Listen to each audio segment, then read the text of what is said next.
चंदनपुर गांव की गर्मी की छुट्टियों में 6 दोस्तों की दुनिया एक नए रहस्य में उलझने वाली थी। झुनियाली गांव की सबसे जिज्ञासु लीडर, विश्रुत तेज दिमाग और चालाकी में माहिर, कुहू सवालों की रानी, नवी हर बात में मस्ती घोलने वाला जोकस्टर, शिवा शांत और योजनाबाज, और कियारा सबसे छोटी लेकिन सबसे निडर। एक दिन खेलते खेलते कियारा के पैर के नीचे कोई चीज खटकी।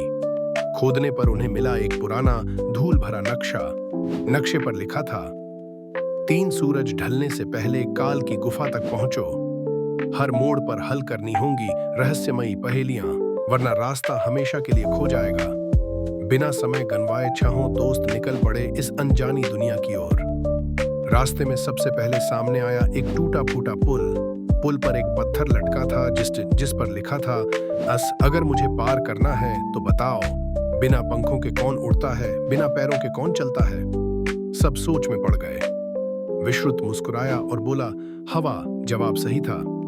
पुल पर लगी जंजीरें अपने आप खुल गईं। जैसे ही वे आगे बढ़े, रास्ता 2 भागों में बंट गया। एक तरफ चमचमाते फूल थे, दूसरी तरफ अंधेरा घना जंगल। यहाँ फिर एक पहेली मिली, जो दिखता सुंदर वही सही नहीं, जो डराए वही बचाए। नवी ने तो चमचमाते फूलों के रास्ते पर दौड़ लगा दी, लेकिन तभी वहां से निकली आवाज, गलत रास्ता, वापस जाओ। शिवा ने ध्यान से नक्शा देखा और बोला, हमें अंधेरे जंगल से जाना होगा। डर के बावजूद सभी ने एक दूसरे का हाथ पकड़ा और साहस के साथ कदम बढ़ाए। जंगल में चलते चलते अचानक एक बोलती किताब हवा में तैरती मिली। उसने बच्चों से कराए के मजेदार सवाल पूछे। 4 पैर की चीज है लेकिन कभी चलती नहीं, बताओ।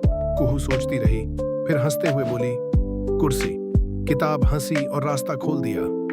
जैसे जैसे वे आगे बढ़े, रास्ते और भी कठिन होते गए।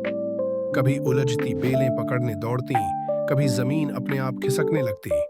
लेकिन विश्रुत की चतुराई और शिवा की योजनाएं उन्हें हर मुसीबत से निकाल देती। आखिरी चुनौती सबसे कठिन थी। काल की गुफा का दरवाजा बंद था और उस पर लिखा था,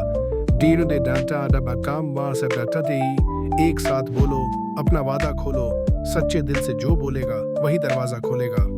सभी ने एक साथ हाथ पकड़कर कहा, हम एक हैं, हम सच्चे हैं, हम साहसी हैं। दरवाजा धीमे धीमे गरजता हुआ खुल गया। अंदर बच्चों ने सोने चांदी का खजाना नहीं, बल्कि एक जादुई पत्थर देखा। पत्थर से एक आवाज आई, सच्चा खजाना बहादुरी, दोस्ती और समझदारी है।